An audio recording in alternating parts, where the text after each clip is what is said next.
I'm Ariana Grande. Hi, I'm Cynthia Erivo. And you're listening to the Broadway Podcast Network. Visit bpn.fm to discover more.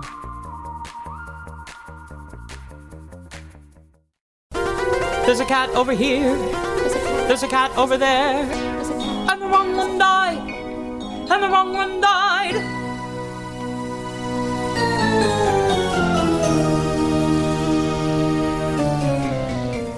Welcome to The Wrong Cat Died, the podcast breakdown the catastrophe. I'm your host, Mike Abrams, and today we have another amazing guest. You got to hear a little bit about his experience because he was one of the cats I interviewed when I went to Washington, D.C. to film my 100th episode with the U.S. National Tour, but I'm excited to dig even deeper today. He was a swing on the U.S. National Tour 6 of Cats, and I am excited because he's about to go on the Royal Caribbean Cruise Line's Oasis of the Sea as the Rum Tum Tugger here later this year. So welcome, José Raúl, and thank you for joining me. Hey, thanks for having me. So excited. Say welcome back. This is excited to have you. I mean, we're now 100 more episodes from when we talked. So it was a long time when we chatted in, I think it was January of 22 or 23. I mean, it was it was a while ago. So I always like to start the beginning though, because we'll get into your time. You did both years on that tour. You switched to the cast, but tell me your cat's history before that. When was the first time you saw it? So the first time I heard of it, I was going to audition for it at a community theater. I had just finished 13, the musical, at the age of 13. That was my first musical ever. And I always, I didn't know that you sing live for musicals. So as a kid, I was like, we're going to pre-record this. It's going to be great. And then I was like, oh, you want me to sing live? Sing and dance, yeah. Yeah. So I did Cats at the age of 14, actually. 14 at a community theater, and I played Mungo Jerry. Mungo Jerry, 14. Or where was this? Where was this done? It's in Pennsylvania, Ephrata Performing Arts Center. Actually, Jonathan Groff started there as a kid, or as a young adult as well. Okay, so 14, Mungo Jerry, you said. Yeah. And were you doing the cartwheels and everything? No, absolutely not. I aspired to, and we definitely, I mean, honestly, that was when I first was revealed to have dancing potential. The choreographer, Kristen Ponce, taught at a local studio, and she was like, was it The Naming of Cats, which is crazy. Yeah, it was The Naming of Cats, which this is no business being in there, but in The Naming of Cats, we were kind of improvising it, and I stretched out in front of the group facing the mirror, and I just stretched my leg. And my leg went pretty high, and she remarked in the moment. And then after that rehearsal, she was like, you could actually dance if you want to. Wow. Okay. So at 14, how much of the story are they telling you? Because you now know it, having done 2 years of the full, somewhat dark sexual story. But at 14, are they telling you that what the ball actually is? I remember some adults talking about it as an orgy. This is community theater. Yeah. There's no regulating people's behavior or people's conversations. So I do remember that aspect. But the cast was there was a number of us who were in high school. Not that necessarily means anything, but so I don't recall. I think it was referred to as an orgy jokingly. And besides that, I think a lot of discoveries were made just by watching the film, the 98 film on YouTube probably, and moving in these costumes in the room, with people my own age and people a bit older. I think that the sensuality aspect is just inherent. Yeah, totally. But that's got to be an interesting, that's a very formative time of your life in general to do that. Was your Rumple teaser around the same age or older? Yeah, she was a little older. She was 2 years older. Okay, so still underage. Still a kid in the scheme of things. So so I'm sure you played that a little bit more friendly, brother-sistery. Definitely. Yeah.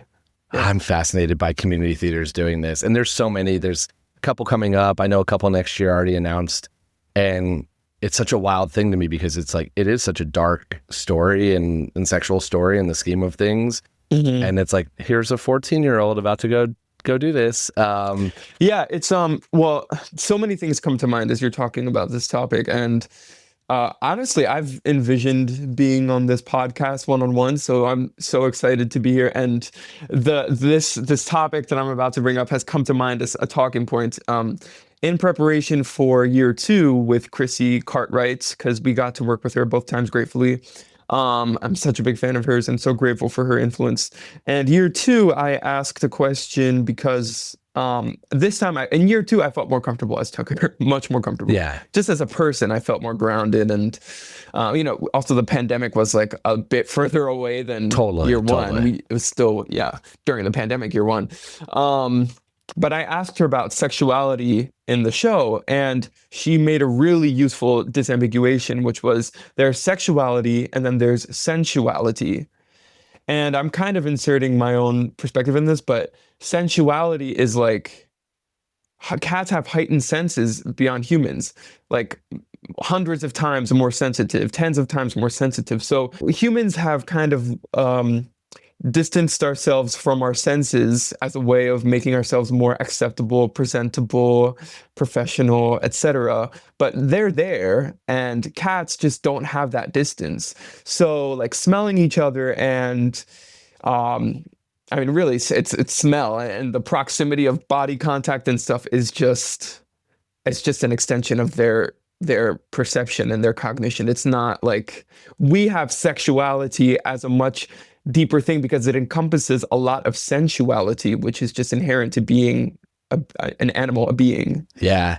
It's such an interesting point too, because I'm also like taking this from the American lens, and this is a global, this is listened to globally, and the show's obviously very global, and that's not the same everywhere. There's some areas of the world where it is much more strict in it, some areas of the world where it's even more loose. And so you're spot on with like cats. They're cats, like it is a different thing. So I've just always found that like that aspect of it, because this is theater, because this is like you have to almost dispel that belief of like I know I'm watching humans, but I'm not watching humans in this moment because I've got to watch cats. Yes. And that's always a little bit of an interesting point. But you said something that I'm really curious about, because I want to ask you, because obviously we want to talk about your time on tour and the obviously upcoming Royal Caribbean. You mentioned, you've obviously you've been on this show, but not in this capacity. And you've had a lot of things you want to talk about. What's the things that you want me to ask you? Like, where do you want this? I want you to tell me what you've been thinking about for this conversation. I could talk for hours about cats, certainly. I am, I don't even know if superfan is the right term. I just think the IP is excellent. Yeah. It's exquisite, actually. And I think that, as we saw at the Performing Arts Center production, the cats, how are people calling it? The ballroom. Yeah.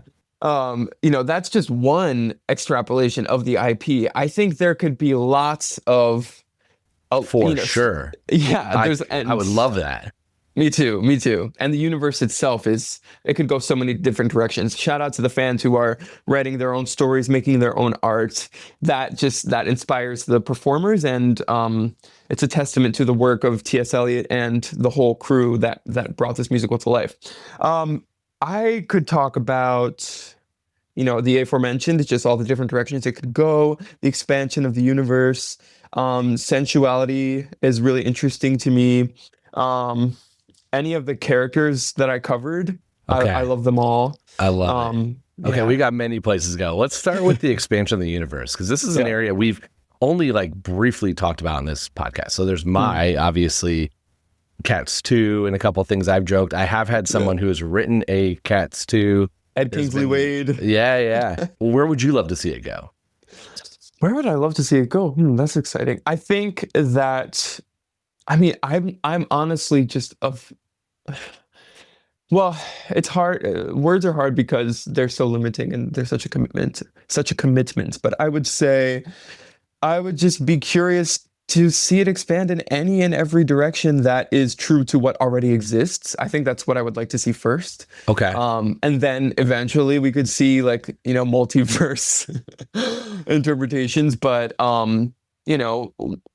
off the top of my head, absolutely the top of my head, why does Tugger know Mistopheles and no one else seems to think of him when they're looking for Old Deuteronomy?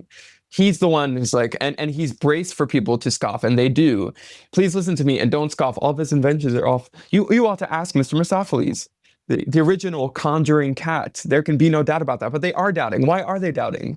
Like, the instruction from Chrissie from the top down is that there is doubt amongst them. So I do have something as Tugger to play against. And so where did I ever hear of or meet Mistopheles? That alone could be such an exciting story. And I think the fans have written that story many times. I've purposefully not read these, but oh man, they are.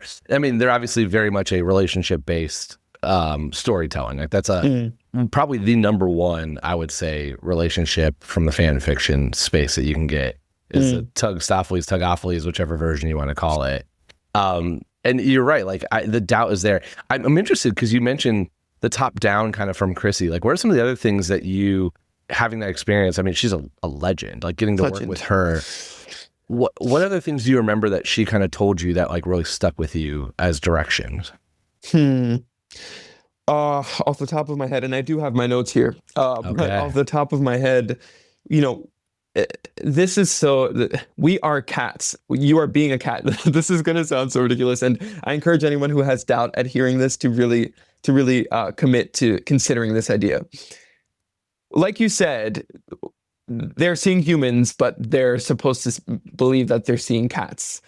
Our job is to commit to the exploration, and that exploration never ends. It's to commit to that perception, that feline perception on stage. And when an ensemble is doing that, when you have every person on that stage doing that, it does something to the energy on that stage that it distances it from humanity as the audience understands themselves to be, and it creates a spectacle that is an alien world. We are getting insight to how the feline species not only views themselves and what their reality is like, but we're also learning that it's beyond the confines of human reality. They do have magic. They do influence the human world. Something else from Chrissie about Old Deuteronomy. This is also actually from the poem in T.S. Eliot's Old Possum's Book of Practical Cats. But in that poem, Old Deuteronomy is a cat who is crossing. He's so popular in the local town, that when he's crossing the road, they will shut down the road for him to cross at his own pace so that they don't have to rush him. He's so sacred and respected, revered. And to me, that's like, so that's from, that's Chrissie ushering our attention and the interpretation of the role of Old Deuteronomy and his status. But then it's like, well, for us as Jellicles, he is the conduit between what the Jellicles need and what humans need. If we need a road shut down, Old Deuteronomy can go in the middle of the street. He has influence in the human world. How exciting. Yeah. Wow. It is so interesting. I love learning all these like little pieces because like, you assume that, but to hear that that's given to you and also really like a point, that's the level of detail that I think probably at 14-year-old you don't get to go into because it's just, you're only doing a few weeks, but on tour and just these like deep productions where you get to have that ability is fascinating. So Old Deuteronomy, I like that. He's shutting down traffic. Like he is able to connect with beyond the Jellicles, which is why he's a higher being, right, in the world. Yeah. And I think about the fact that, there are some cats with collars, there are some without. Yep. And, you don't need to be domesticated to influence humans, but the ones who do have human quote unquote owners, I mean, who's owning whom? And we could influence the human world. How much do we influence the human world? Cats have been revered as, gods and deities for millennia. For sure. You said something else that kind of really I've finally experienced, but I went to the international tour and I did sit with the director during the show, and he was taking notes the whole time, and I was kind of fascinated because I asked the intermission. I was fascinated. Obviously, nobody else around me was speaking English too because I was in Germany, so I couldn't like talk to people being like, "What do you need to know about what you just watched?" So I was talking to him, and I was asking like what type of notes he's taking, and I was a little surprised by how many of them were moments where they were missing that feline component, where it's like, oh, in that moment you didn't have your back arched enough or your paw's not kind of there, and it's like that's so integral to the show that's a note given probably more so than like your turn wasn't as good, like the dance type of stuff. And that to me was like kind of eye-opening of the commitment to being a cat is so important in this show at all stages to give that, like you said, to put you into that world. Yeah, absolutely. And that's what makes it such a challenging piece of theater, is not only, particularly at these quote unquote competitive, highly competitive, or viewed as elite productions, because not only do you have to be able to you would have a history of dance training alone that permits you to be flexible and learn material quickly and take notes and be really refined. But then you also have to commit to the perception aspect, which is acting, right? And eventually having an understanding of what is important, what is the story about, what is this number about? Because it's one thing to be feline and to be a good dancer, and it's another thing to know what the point of a scene is, or how to aid in the focus of a scene or of a moment. And then being a singer. I don't say this to criticize any production that I haven't seen, but I can imagine that it makes it difficult to have productions which keep people engaged in the felinity aspect, because it's difficult. Yeah. No, I can definitely see that too, because it's a hard when you're doing 3 shows, 4 shows, which happens. Like civic theaters will do 4 shows. Like there's you got to hit the dance number, you got to know the lyrics, you got to do all these other things that you can't do it all that you can when you're doing it on tour for a year or 2 years, or you're going on a boat for 8 months or something, where, like there's much more commitment because of that. And it's not that it's any lesser of a production. It's just not the ability you have to prioritize when you're doing it for 4 shows, 8 shows, whatever like that is. You did say something I want to ask a little bit more about though, because you mentioned the story aspect of telling the story beyond just the dance and the felinity and the lyrics. As a swing, like swings to me just is crazy. How much did you go back and forth between characters and have to there's the part of the swing where you've got to think about, okay, where's my mark? What are my lyrics? What is that? And then there's part of it of Tugger is so different than Munkustrap and is so different than Old Deuteronomy. How much of the character mindset do you have to get in when you're jumping around between different cats you're playing? First, I think that every swing has a different approach, and that probably should be the case. Some people are more geared towards the highest order priorities of being a swing, which is be in the right spot at the right time. Yeah. Don't hurt anybody. Yeah. Execute the choreography correctly, and do that for a show. Some people I think are closer to that highest order priority than others. I'm further from it. So year 1 was more difficult for me as a swing because I had never. Well, that's not true. It was my second time swinging in my life, but not to this scale, and so I was kind of fumbling around. That's why I think year 1, I was so grateful, and I love, clearly I loved it because I returned for a second year and I'm doing it again. But year 2, I was able to, I understood a bit more just how I do the job, let alone the fact that I had already covered some of these tracks for a year. But so for me, it's about I'm not having a good time if I'm not as fully enveloped as I can be. So if I'm completing solely the highest order priority of being in the right place at the right time, I'm not having a good time. We're going to take a quick break and then we'll be back for more of The Wrong Cat Died. So let me ask you this question though, because it's so interesting to me. You love cats, you love this show, and it's that's so clear. I'm not going to make you say a show, but would you have that same level of commitment if you were in a show that you were not as passionate about it and you were swinging? Would you still have that priority level that you do in cats? Is that your acting mentality? Is that how you approach the job, or is it because it's cats and it's something that you have such a liking to? I think that the full envelopment what enables me to have a good time. So Okay. for any show, I would have, the more I can fully envelop, the better of a time I will have. That said, Cats is, so far in my theatrical experience, there's nothing like it in the sense that it is so completely embodied. The entire body is an instrument at all times, and we have a lot of free reign, actually. Yeah. But it's also beyond that. It's like the energetic field around the body and each other's bodies. So I do think Cats is a singular thing. Okay. That's interesting because like hearing you say that, I'm like I'm not going to throw any shows under the bus. But if I was, I'm not a performer, but I know so much about this that like to me, I think about the character and how do I go from a matinee as Corcopat to then the night as Tugger.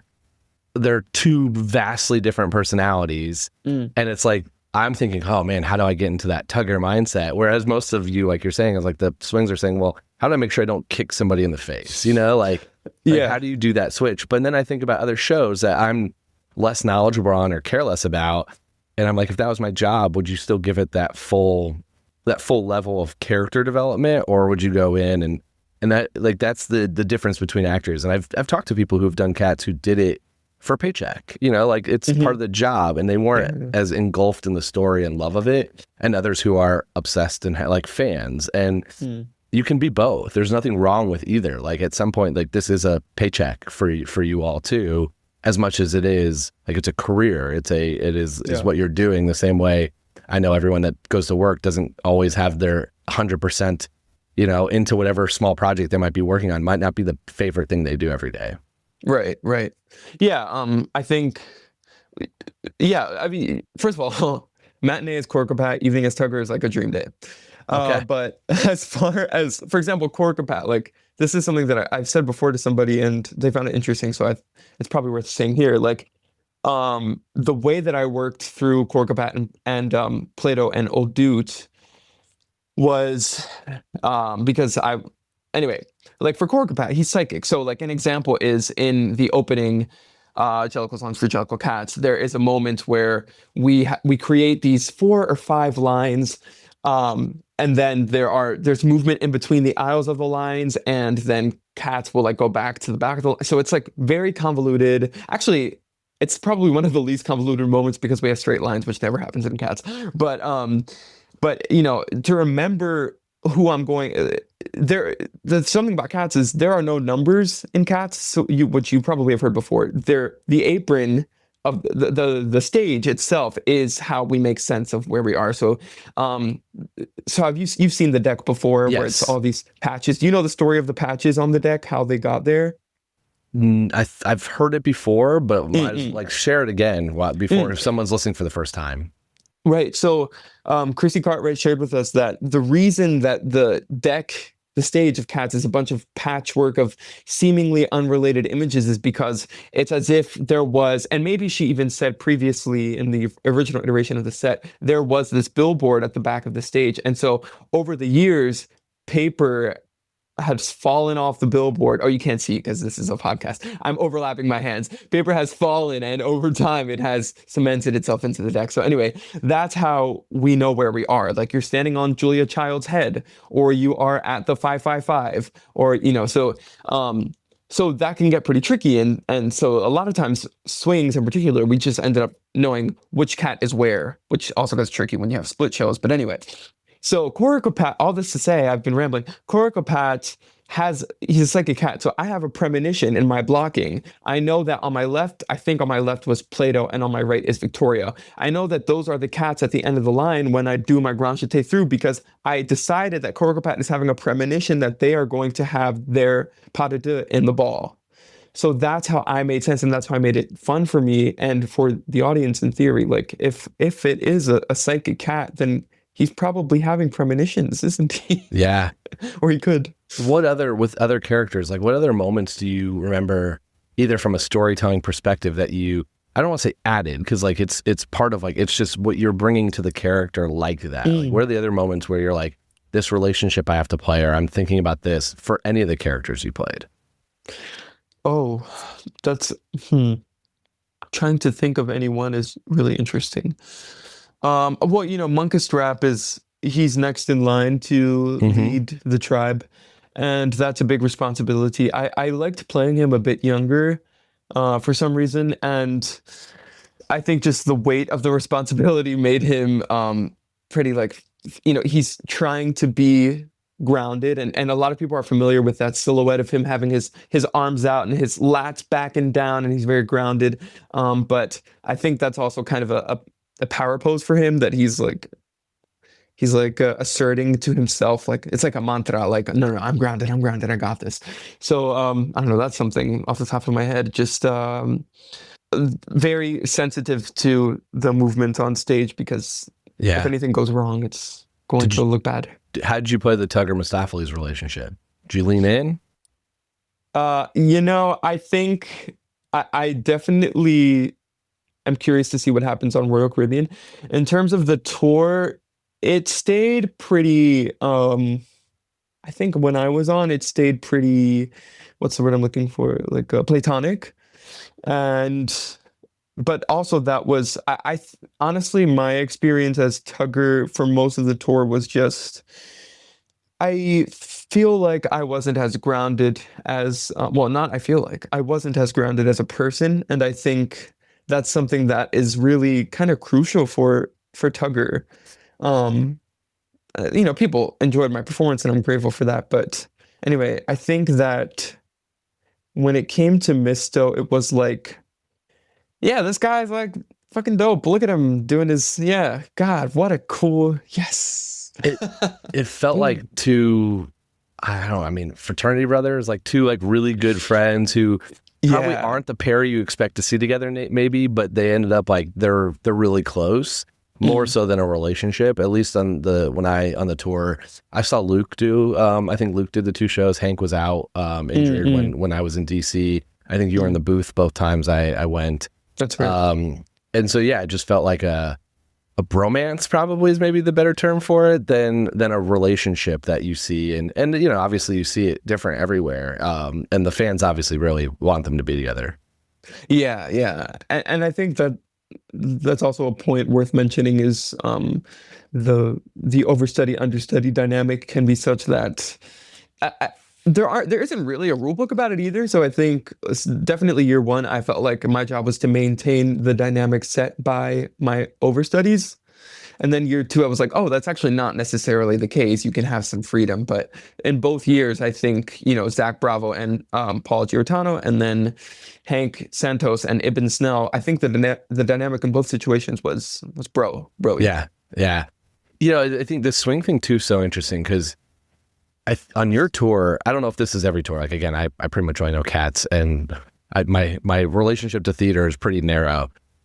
But your swings went on so often that it felt like there was probably a little bit more, like in a good way, but like there's probably a little bit more or less of that overstudy, understudy you're talking about because of how frequent it was to have the whole cast being involved versus this is a rare moment where somebody is calling out. And has that been consistent in your experience other places, or is that just that's more common than I'm realizing? I think that it's probably more common in Cats, I would venture to guess, just because of the physical intensity of the show. But I just did Mean Girls on tour for over a year, and we definitely had a high number of swing outs still. I think it's just useful it's ideal actually that if someone is like even having a question about their fitness to do the show, they should hopefully have the internal coverage to step off and play it safe. For sure. And I think tour especially, like you are like, it's such a rough life. Like, it's like, it's a challenging, demanding, like it's physically demanding enough to do this, let alone taking yourself out of like your own bed and the consistency of being in New York or whatever kind of goes in that. You're changing constantly. So before I pivot to Royal Caribbean, what else on the tour did I not ask you about that you want to talk about? Either favorite memories or like what's some of the stuff from your 2 years on tour that we should be diving further into? I feel like I'm not very good at steering things about myself, but inevitably when I answer a question, myself will leak in, I'm not sure. I think I randomly off the top of my head, Old Deuteronomy. I never got to go on for him, but actually, Cats is a show that should I be so fortunate, I would do for my whole life, on and off, probably playing Gus and Old Dude and Skimble and everyone in between. Bomb in there. I'd love to play Bomb at some point. Maybe at the Performing Arts Center, Cats. They'll call me in for Bomb. I was called in for Tugger at one point, but I was on Mean Girls. Yeah, all that happened. a little harder. Yeah. But anyway, Old Dudes. The Moment of Happiness, I think, is such a gorgeous work of art, melodically, and the poetry, and I think that it is a testament to the feline experience. Okay, here we go. See, myself is creeping in. There's so many things I could say. Okay, so let me finish this up about Old Dude. The Moment of Happiness. We had I'm quoting the song. The moment of happiness. We had the experience, but missed the meaning. And approach to the meaning restores the experience in a different form. So that alone is speaking about this cycle. We have this moment, and that we have, but when you look at it again and you really think about it, not only do you get to relive it, you get to learn something new about it. I mean, that's what's happening here in talking about Tor, for example. Beyond any meaning we could assign to happiness, beyond any meaning we could assign to happiness, the past experience revived in the meaning is not... Okay, anyway, I could keep going, but I feel like I should stop now. But I encourage people to listen to that song and really think about what it means for them, because I think it's really powerful and beautiful. But that made me think of something else, which is that the feline experience is that's how we can end this section. For 6 months after we finished Cats, literally, I would wake up, and the first thing, I believe most mornings, if not every morning, was I would have claws, and I would paw the surface of my blanket or my headboard, and that's how I would wake up my body. And that to me is a testament to not everyone, like you said, not everyone takes Cats this seriously, if you will, but it's the fact that being in Cats changed my own awareness and sort of claimed my own sensuality and my own perceptiveness in a way that I'm super grateful for, and I don't intend to ever give up. Yeah. I have heard from a few people that did the revival, the Broadway revival, that it took them weeks to not have some of the movement that they were doing with their hands and certain ways that they moved, because it was so ingrained in what they were taught and were doing on stage, that it took a little bit to realize, oh, I don't need to have that paw out, or I don't need to to become fully human again was kind of almost a joke, but it was it's the commitment to the craft too, of leaning into that, and then it becomes muscle memory, and then it's you got to break it a little bit to kind of come back to leave the Jellicle world and come back to the to Earth and truly embrace it. Yeah, and actually that influenced a dual passion for me, which I don't know how far I'll go with it, but cognitive science and these sort of theoretical cognitive frameworks, right, of human cognition. So we think that we understand what it is to be human. We have an understanding, but to me, that is a construct. It's a constructed viewpoint. We're learning more, especially in contemporary science, is learning more that where all of these measurements and modern science leads is cycling back to a lot of ancient knowledges about ancient scientific forms. So it's being human, we think we understand what it is, but we're learning. The people who are responsible for building the knowledge base on facts and things like that are coming to the understanding, oh, we have gotten a lot of things wrong, and it is entering this this direction that we thought was just fiction or fantasy or sci-fi. I love that an 80s mega musical that I'm sure did not go into that level of thought or detail has sparked this this thing for you. That's I mean, that's honestly, it's really cool that because there's no way Andrew Lloyd Webber and everyone in that room is thinking about that. Like they are putting I've joked that I'm like, they're just drug induced, 80s making a mega musical. But there was a lot of thought that went into all the different pieces of this. But it's so crazy now, 45 years later, that there is so many offshoots to that. It's such a beautiful part of where this has gone and where it continues to go, and like the expansion of it. When I always think back to those moments of like, I guarantee you they didn't know that this could have been a thing from that, which is a lot of stuff that happens. Like, that's what part of the art is. Oh, go ahead. And I want to actually shout out Gillian Lynn, because I just don't, she still is kind of slept on, remarkably, right? But she really, I recently was looking back at YouTube videos of her maintaining the show, I think on Broadway, might have been the West End, but I think it was Broadway, this like little docuseries on YouTube. And she was even saying then, she's like, yeah, some cast members think that I'm this, like, I forget her wording, but they think that I'm just this old lady who's here to be mean to them, and like, no, you're not doing that move right, and I know you're working very hard. But she's like, no, but she understood. She probably was the primary motivator for being like, no, the felinity is what is going to make or break this. Like, it's easy to be like, I'm dancing so hard, singing so hard, but no, it's not Cats without the felinity. Completely. Yeah, Joanne Lynn, again, another legend. We're going to take a quick break, and then we'll be back for more of The Wrong Cat Died. Okay, we got to talk about Royal Caribbean. Sure. Because that is such an exciting thing. We're recording this now in September. You go on the boat in November? In November. I fly to rehearsals in 4 days. Oh, wow. Okay, so you are literally about to get into it. I'm assuming you go down to Miami, right? Or you go and you're going to rehearse. And then, like, you were one of the earlier announcements, it seems like, in terms of being cast. And so you're going on as Tugger, and it's 90 minutes, and it's a cruise audience, having just got off a Royal Caribbean cruise myself a couple weeks ago, where I saw Back to the Future. It's a different audience. Like, it's non-paid. They're a little bit more, like, there's a lot more talking, and there's a lot more, like, it's not the best theater audience at all times. But what's your experience? Like, what are you expecting, or what are you excited about this? Are you excited to cut Buster Jones? I actually love Buster Jones. I love Buster Jones so much. Well, he's gone. I'm pretty sure he's gone. He's gone. Yeah.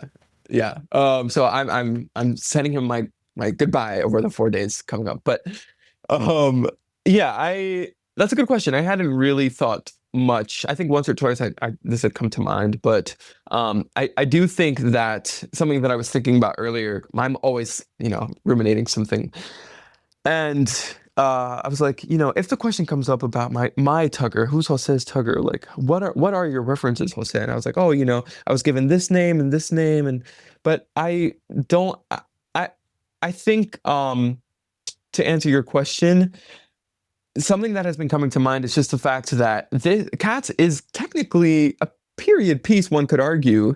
Not only is it a period piece, but it is inherently a British piece before. So there are so many references that actually people are like, I have no idea what that is. You'll catch me in it right up to my ears if you put it away on the larder shelf. First of all, no one's going to know that. Most people won't even tell that I'm saying the larder shelf, because that's not something that Americans ever hear, larder shelf. But then even if they do, they're like, well, what is a larder shelf? So a larder shelf, it was back when, it was before, actually, I can't even say it was before, but people would take meats and cover them in lard to preserve them, and they'd put them on this shelf in the UK. And so that's where that comes from. All that to say that it's like, well, then if there are all these sort of arguable barriers to entry, then how can I usher the audience to what I'm so passionate about? And I was thinking about how Tugger, his 3 words are preening, independent, and perverse. And one note on perverse, it's not about perversion as we have come to know it in today's day and age, where one is like a sicko in the head. It's just, you tell me to do one thing, I'll do another. So think like opposite, someone who's contrarian, if you will. Yep. It's the whole song. Yeah, exactly. It's in the song. That's what he is. And so, but in today's day and age, like, I was thinking about the song Anything Goes. quote, in olden days, a glimpse of stalking was looked on as something shocking, but now God knows anything goes. So back then they were remarking like, oh, you know, it used to be showing stalking, but now you can do anything. It's like, well, nowadays we have like Anaconda and WAP. We have these, you know, so true. Yeah, the human body and its near nudity is not even, it's hardly controversial in some places. So like, how do I reach the audience? And so that's what's on my mind. And like, it made sense back in the inception of Cats that, you know, Mick Jagger and Elvis were primary influences. I think by today's standards, there are aspects to them which make sense, but in some ways they aren't. Some people might not bat an eyelash at that reference, and it might even distance them from the story being told. So for me, it's like, you know, I'm feeling out what in my body, and I think it's my job as an actor is to as an actor, there is way more rich information in one's authenticity than one could ever aspire to create out of thin air. There's so many more pure data points that just come at the drop of a hat when one is leading in full authenticity. I think that's life, though. Like, I wish that, like, I think we need that more than just acting. Like, I think that more of everybody should be just leading with authenticity, and you'd get a better version of everybody's human. But you're right. Like, when you're trying to pull into something that maybe you're not, like, if the character's so far from your inherent personality, you have to find the authentic version of that, even if it is different from what would be your baseline or natural state. So I totally agree with that. Yeah. Yeah. And so as I think of, first of all, I totally agree with you. And, you know, just, you know, I'm geeking out over here. Like you said, who would have thought that an 80s, you know, Mega Mix musical would have this, or a Mega musical would have this impact on the person. But that's because I'm following what brings me the most joy. That's why I'm here. Yeah. And, so, you know, just like, it's about the sensuality of my own body, and like, and he, you know, and like, that's, so, and I think that will do a lot of the work, is like, they're going to see a real being up there who is like, not giving a fuck about anything else when it comes to their independent, what's the word I'm looking for? Homeostasis. Like he's preening until he feels right. Yeah. I mean, like your role has Tugger's one of the few that has the ability to kind of like have some freedom and maybe mess with the audience a little bit more. Are they going to let you go out in the audience? Are you going to do green eyes? Like, how much of this, like, I have not been on a Royal Caribbean cruise to see Cats, and I'm like, I want them, please invite me. So I'm going to ask you to tell your director, please invite me. Oh, I will. But I'm like fascinated by not only cutting into 90 minutes, having to maintain an audience that's not a paid audience. Like, that's such it is a mind-blowing thing.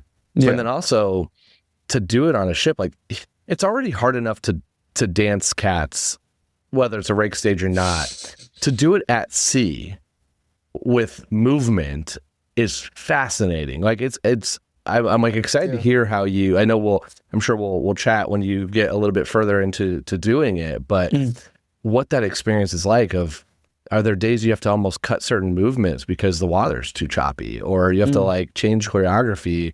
Like, you're adding an element that does not exist in rural wherever of the country that you're doing a old theater. So maybe it's a smaller stage or anything, but it is such a different production in its own way, but also so unique in that way that it's kind of it's really cool. I've talked to many people who've done it, and cruise life in general just seems like a very fun and unique experience. Yeah, definitely. Yeah, that's definitely an element which is I will not have experienced before. Actually, I was deciding between this and the Chicago Broadway tour, and I chose this because, well, for many reasons, but one big reason was that I will have a more stable life, which is kind of crazy to say, but on tour, sometimes your sleep is out of your hands. You have to wake up, you only get maybe 5.5 hours of sleep because you got late, and then you have to leave early in the morning. And I've done that for 3 years of my life now, and I have an understanding that takes a big toll on me, and the changes of environments and the unpredictability, on a cruise, there are lots of regulations and a lot of consistency, which Maybe I'll prefer it. I don't know. We'll see. Well, from what I've learned, I believe you're only allowed to do 1 year at a time, and then you have to take a year off, and then you can go back. So you can go every other year on cruise. Yeah. So, okay, let's do some rapid fire here because we got to get back. I know you've answered the $1 million question, but we're going to make you answer it again. But before that, one night, who would you want to go on for as cats? Oh, it's just between Bomb and Demeter. It's between, I guess I would say, especially since I'm going to be Tugger, I'll say Demeter. Okay. I would love to see your bomb ballerina. I think that would be so cool.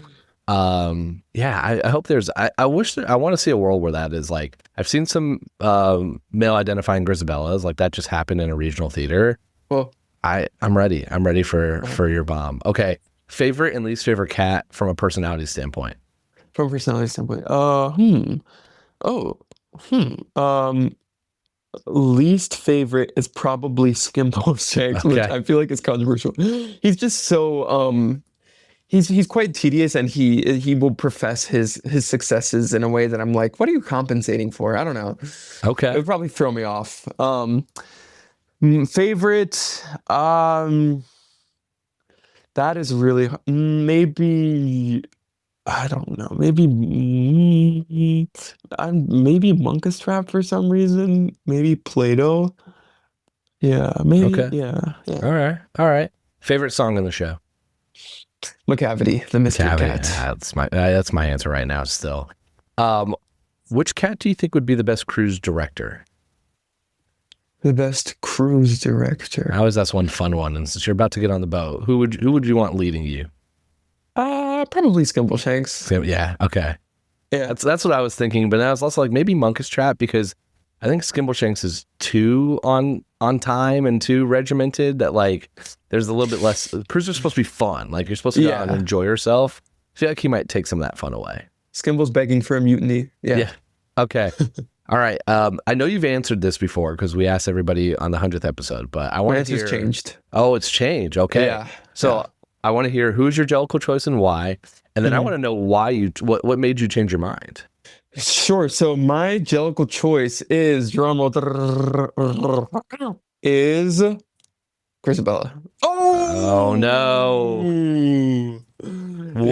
Why has it changed? Like what's brought you back on to this incorrect choice?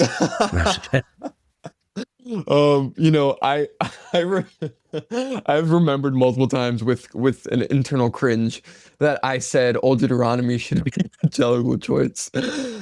And no, there's merit to that answer. Certainly there is merit to that answer. And I just think that my answer of Old Dude was not based in the story of cats itself and was more speaking about the importance of leadership and good leadership. Yep.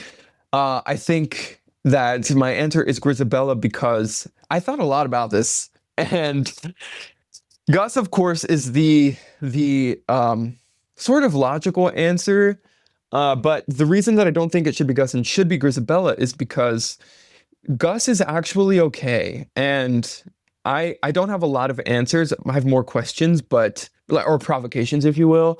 Like, I think that Gus has had, first of all, he's imparting wisdom onto the tribe already. These kittens are meeting him for the first time, some of them, and they're hearing what a paragon of felinity can be when you commit your whole life to something that you're passionate about, and so they get to see that and understand that. And in fact, he might not. This might be his 9th life, as I know people have said before. Maybe and if he was to pass, I think that he would be okay with it in a way. Whereas Grizabella, it's important, the 12 lines, Munkustrap's in the beginning of the show. Jellicle cats meet once a year anyway, I don't want to say the whole thing. But the whole point is that they're picking somebody who's going to return, going to come back to a different life. And Grizabella made so many mistakes in this life that if this were to be how she goes out, like, how respectful is that to one of our Jellicles to have shunned her in her lifetime, and then at the very end, because otherwise, if she's not selected, then they do come back and they touch her.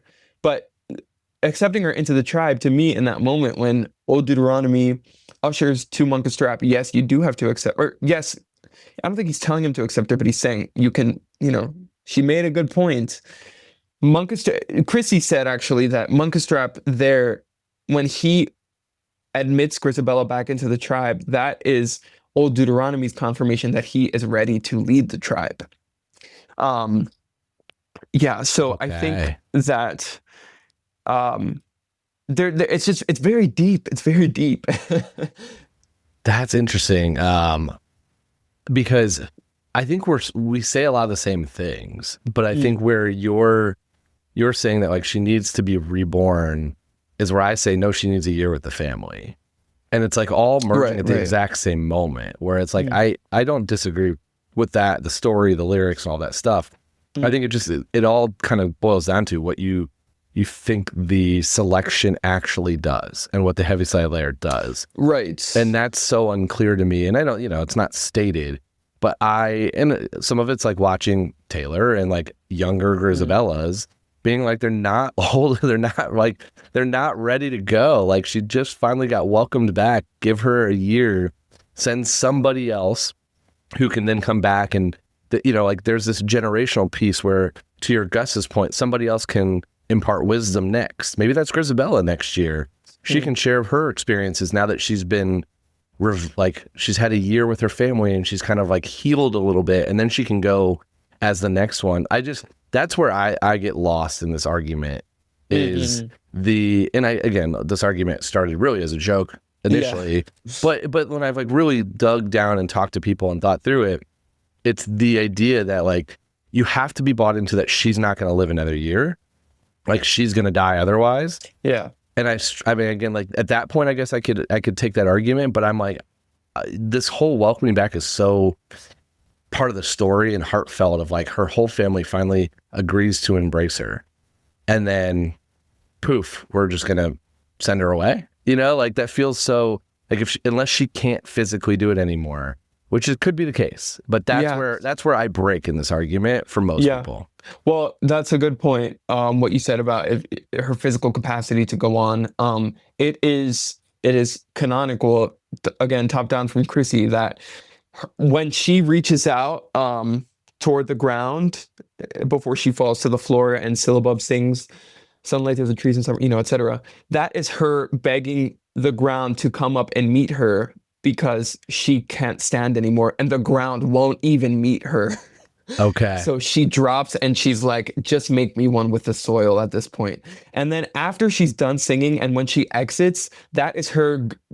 Chrissie says that she's at the edge of a cliff. Yep. Okay. And yeah. Okay. Also, something that I was thinking about is, were you going to say something? No, go ahead. Is that interestingly, structurally of the show itself, we can't, as of yet, no one has the authority to rewrite what has been written, and so then just purely from a plot standpoint, Gus, we only meet him at the top of Act 2, really. Yeah. But Grizabella, we see her multiple times in the show, and we see her being rejected by the entire tribe, and even made fun of to her face, pranked, and they rub their scent on her in an aggressive way. So I think probably just because she already exists previously in the show, it is probably more impactful still for her to be chosen, because we have seen her suffer as the audience from a more just technical evaluation standpoint. It probably makes more sense that she is chosen. But I don't know.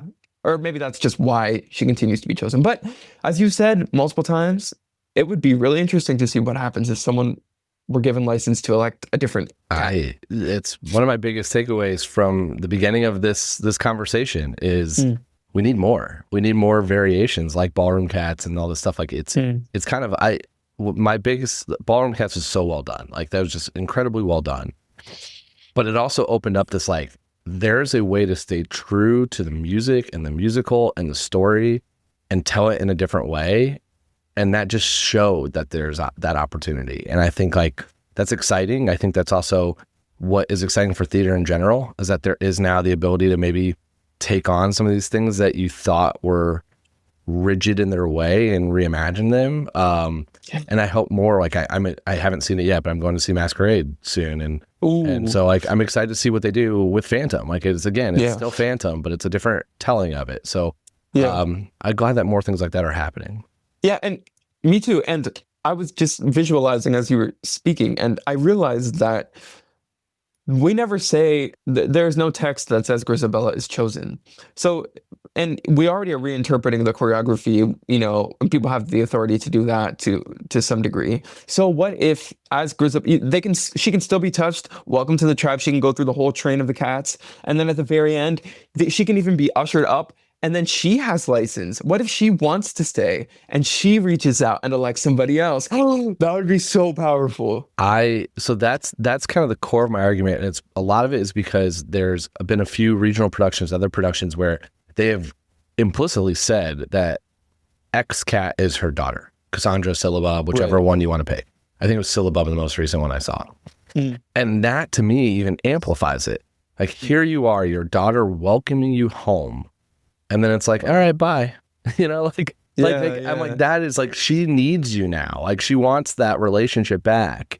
And so that's even made it even more for me. But we could go on for another 2 or 3 hours. For sure. And I'm sure like you're now 4 days from about to start thinking about this in detail again, which I'm excited for you. But how can people stay in touch with you on social media? And then I'll also link the Royal Caribbean. So if you go between probably November and October, how long are you on the boat till? November, I think I start performing probably the latter end of November, maybe last week of November through to June 12th. June. Okay. So if you go on Royal Caribbean Oasis of the Seas, you've got probably a couple chances during your week or 4 days or whatever the different variations are to see your tugger. Yes, come through. I'd love to have you. And what's your social media? Yes, so my Instagram is José Raúl. So that's JOSERAUL